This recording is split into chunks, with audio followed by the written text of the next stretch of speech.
실무에서 변호사들이 실제 쓰는 서류를 소개하는 월요일 리얼 서류 시리즈 시간입니다. 여러분은 같은 부동산인데 가격이 2배 이상 달라질 수 있다라고 한다면 믿으시겠습니까? 이번 시간엔 이 서류 하나로 인해서 부동산의 가격이 2배 이상 오르면서 유류분으로 돌려받는 금액이 2배 이상 늘어난 실제 재판 사례를 소개해드리면서 부동산 시가감정 신청서를 어떻게 작성해야 하는지까지 알려드리도록 하겠습니다. 이 영상을 끝까지 보시면 부동산 관련 소송에서 왜 감정 신청이 전략이 되는지 정확히 감이 오실 것 같네요. 제가 맡아서 현재 진행 중인 유류분 반환 청구 사건인데요. 돌아가신 부모님이 약 10여 년 전에 특정 자녀에게 부동산을 증여했고 나머지 형제 자매들이 유류분 침해다라면서 반환을 청구한 사건이죠. 처음에는 제 의뢰인분들이 부동산 지분으로 돌려받기를 원했고 감정 비용도 꽤 부담이 되기 때문에 굳이 감정 신청까지는 하지 않고 절차를 진행하고 있었는데요. 그런데 재판이 진행되면서 부동산 외 특별 수익이 예상보다 많지 않았고 또 판결이 부동산 지분을 이전하라가 아니라 돈으로 지급하라는 판결이 나올 수도 있기 때문에 결국 재판 과정 중에 부동산 시가 감정 신청을 하게 되었습니다. 처음 기준으로 참고되던 금액은 공시지가로 4억 7천만 원 수준이었는데요. 만약 이 금액을 기준으로 해서 유류분 반환액이 계산이 되면 의뢰인이 돌려받는 금액이 그리 크지 않을 수 있었는데 감정 결과 공시지가로 4억 7천만 원 수준이던 부동산들의 가액이 10억 원이 넘게 평가가 됐습니다. 무려 2배 이상의 차이가 난 것인데요. 유류분은 재산 전체 가액을 기준으로 해서 비율로 계산을 하기 때문에 감정가가 올라가면 반환받을 금액도 그만큼 올라가게 되겠죠. 결과적으로 의뢰인분들이 돌려받게 된 금액은 시가감정을 신청하기보다 2배 이상 올랐다고 생각해 볼 수 있습니다. 그럼 제가 재판에 직접 제출했던 감정신청서를 한번 볼까요? 우선 서면 제목은 감정신청서라고 하면 되겠고 우리가 지금 여러 서면들을 공부를 해오고 있는데 항상 그 서면에는 사건 번호와 원고 피고를 특정을 해야 합니다. 그리고 이 신청서가 어떤 내용인지 위 사건에 대해서 원고는 피고는 다음과 같이 감정을 신청합니다 라고 이 신청서가 어떤 이유로 제출되는지에 대한 내용을 기재를 하면 되겠죠. 그리고 첫 번째로 기재해야 할 내용은 감정의 목적인데요. 대부분의 사건들의 경우에는 이 부동산들의 시가를 확인하기 위함이다 라고 간단히 적어주면 되는데 이 사건에서는 제가 방금 전에 말씀드렸듯이 이 사건에서 부동산에 대한 지분으로 유류분 반환을 구하고 있는데 가액 반환이 될 경우를 대비해서 부동산의 가액을 확인해서 유류분 반환 금액을 특정하기 위한 것이다 라고 구체적으로 기재를 하고 있습니다.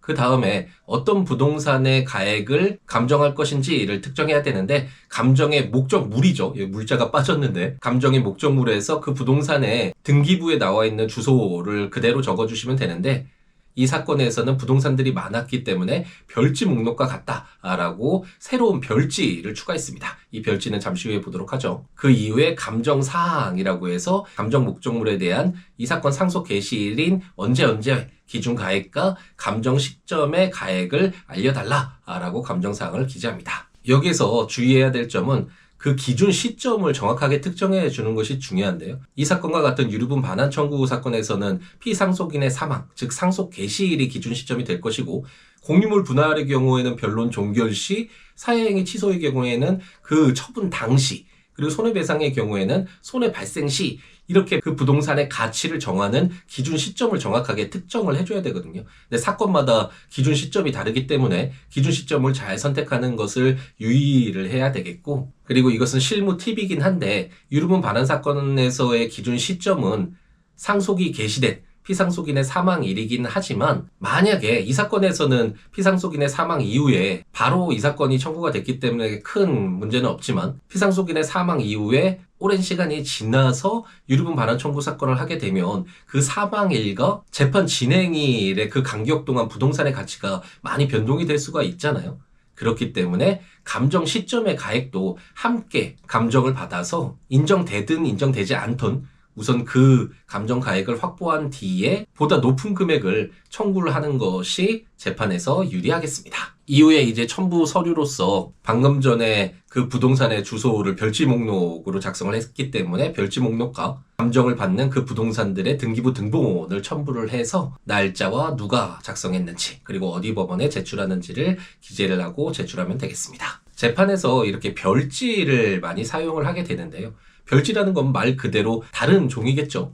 신청서에 그대로 적어야 되는데 이것을 다 신청서에 적으면 신청서가 너무나 복잡해지고 읽기 어렵기 때문에 다른 종이를 첨부하는 형태로 별지에 내용을 적는다. 이것을 같이 첨부하게 된다라고 생각하시면 되겠고, 이 사건에서는 부동산이 13필지나 되기 때문에 이것을 다 신청서에 기재를 하면 너무 복잡하겠죠. 방금 전에 말씀드렸듯이 각 부동산들의 주소, 그리고 대지, 임야 이런 지목과 더불어서 그 면적들도 특정을 해주면 되겠습니다. 그러면 부동산 시가감정 신청을 할 때 몇 가지 문제되는 점을 살펴보겠습니다. 우선 상대방이 감정을 할 필요가 없다라는 반대 의견을 내면서 굳이 감정하지 말자. 지금 제출된 시세 자료로 충분히 판단할 수 있다라고 주장할 수 있는데요. 하지만 법원 입장에서는 부동산과 관련된 금액 다툼이 있는 사안에서는 부동산 시가감정 신청을 거의 대부분 채택해 주기 때문에 감정 비용이 부담스럽지 않다면 부동산과 관련한 다툼에서는 시가감정 신청을 하는 것이 좋겠습니다. 요즘 감정 비용이 너무 비싸져서 부담이 되는 것이 사실인데요. 예전에 누수하자로 인한 손해배상 청구를 했던 사건에서 감정 비용으로 770만 원이 나와서 변호사 비용보다도 더 큰 금액이어서 놀랐던 기억이 나는데요. 물론 부동산 시가 감정의 경우에는 이러한 감정 비용보다는 적은 금액이기는 한데 그래도 몇백만 원이 드는 비용이기 때문에 감정 신청 전에 비용 부담도 꼭 고려를 해서 결정을 하는 것이 좋겠습니다.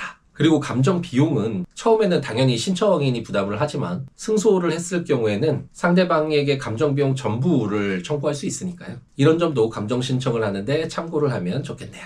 이번 리얼 서류 시리즈에서는 부동산 시가 감정 신청에 대해서 알아보았는데요. 이번 영상이 부동산 분쟁이나 상속 문제를 겪고 계신 분들에게 조금이라도 도움이 되었으면 좋겠습니다.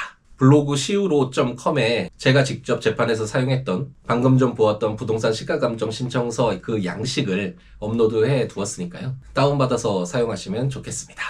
그럼 오늘 하루도 행복 가득하게 채우시기 바랍니다.